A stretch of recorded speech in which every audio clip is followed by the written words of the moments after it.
Hello, everybody. Welcome to Indigo Tarot Odyssey. How is everybody?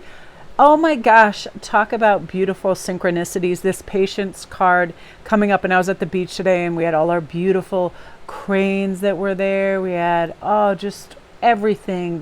The geese. It was like super bright blue and then awash with the silvery gray on the other side. I'm going to post some pictures over on IG. So beautiful. It was so lovely to be out, and I got to witness this lady, speaking of patience training, this gorgeous black German Shepherd that had this gold in it to jump up on certain things, tree stumps, benches, whatever, and to sit and wait. And it was really cool to witness all of this. And I feel like the more time I spend in nature observing animals especially, I learn to be patient, because patience is really neat. When we ask for patience, the universe presents opportunities where we are forced to combat that crazy restlessness of discontent and not having immediate gratification.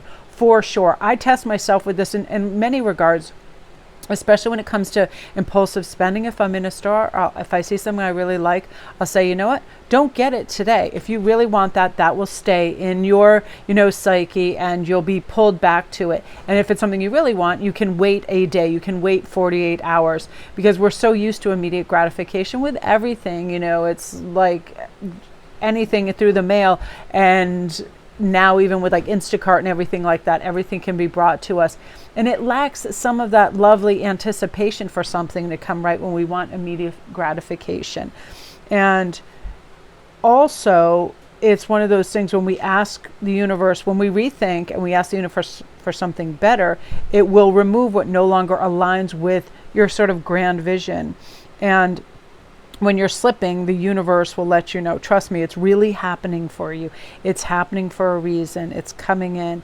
The universe is our partner. It is our guide. It is the home where we find comfortable. It is the alliance we share that creates those moments of balance and security, which brings us into this playfulness, adding that to our everyday. So it's like just taking a brief, big breath and pause and saying, am I making this fun? Am I just doing the dishes with resentment and clamoring them all over the place? Or am I listening to a killer podcast or Queen or some great music and dancing around? I love when I see people doing everyday chores like laundry and other things. I saw this funny thing. It made me laugh so hard. It goes, I love when Netflix asks me, am I still watching? Because I need someone to ask me, are you going to do this laundry before you're 80 years old? And it's so true. I'll think I can only do one, and one is fun, but the other isn't. You know what I mean? Like sit and watch a podcast and have some snacks and all of that. But it's like you can integrate everything, work and play, and make it really playful.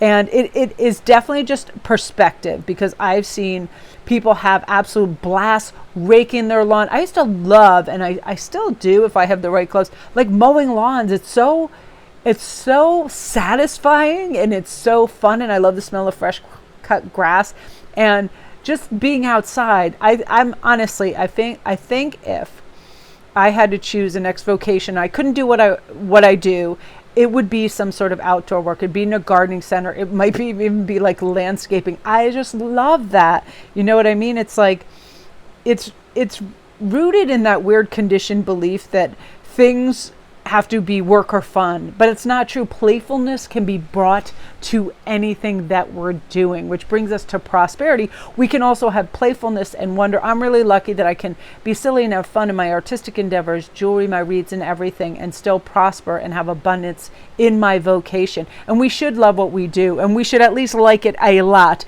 And not, there's this weird commercial going on now too, where this guy's like, I want a job that I don't hate and this and that. And every time I hear it, it's like, it shifts my mood, and I don't like to hear things like that, because I think nobody should go to a place and have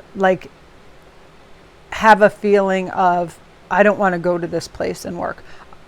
I won't. I'm really lucky where I won't even begin my work unless I'm in the headspace that I know good energy is going to travel through that.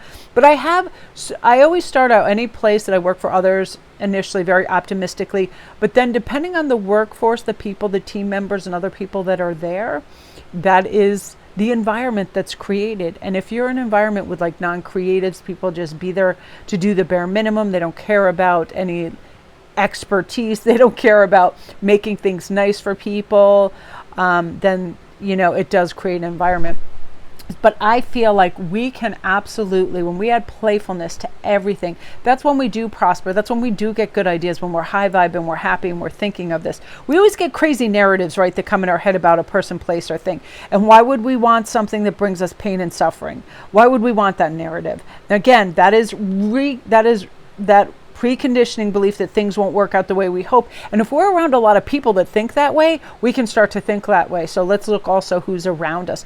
Like, I won't put up with pity parties from friends or other people for more than, like, say, a couple minutes, because I'm like, listen, what comes our way is what we talk about and think about most. So why in the world would we be talking about and thinking about negative things? That's the Sunday night angst of Monday work. Remember that feeling, or Monday school? Remember that thing when your project wasn't ready for school on a Monday and it was Sunday night and you're just panicked instead of just doing it? It was such a crazy thing. Like, we'd procrastinate and bring all this crazy energy. And this is about being focused and fluid and having fun in our lives and not anticipating some kind of dread.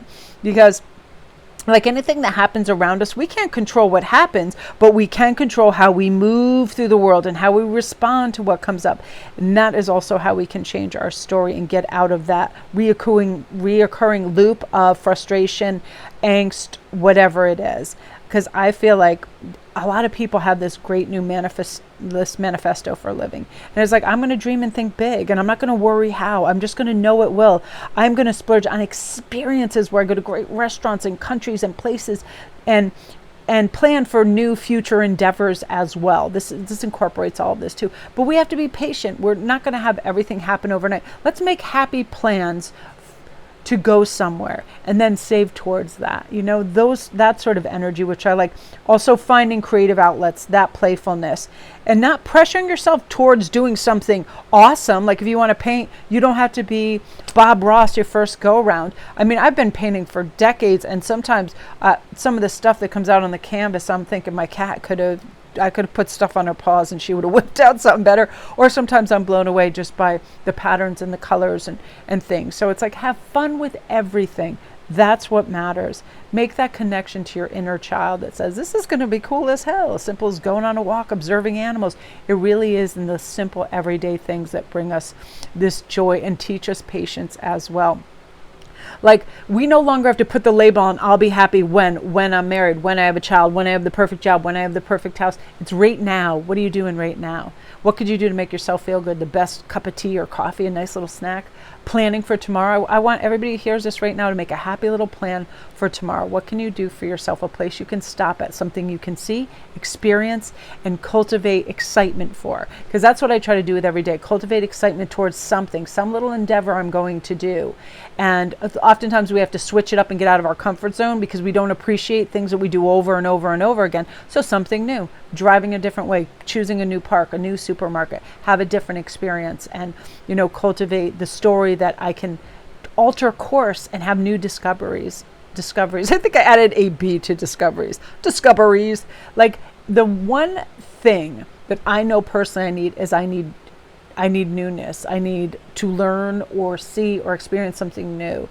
And that brings me like excitement for my life. It's not going to be same old, because I'm going to do things differently every day, whenever I can, so I can have that expansive mindset. And that's what, really, that helps us. We need to be excited and curious about what's around the corner. And if we already know what's around the corner because we're doing the same things, that's not about expansion. That's about comfort zone. And this is time to just kind of lean into life and see what's out there for us. So my beauties, that is what we are meant to hear today. I hope you all have a great day. Love and light.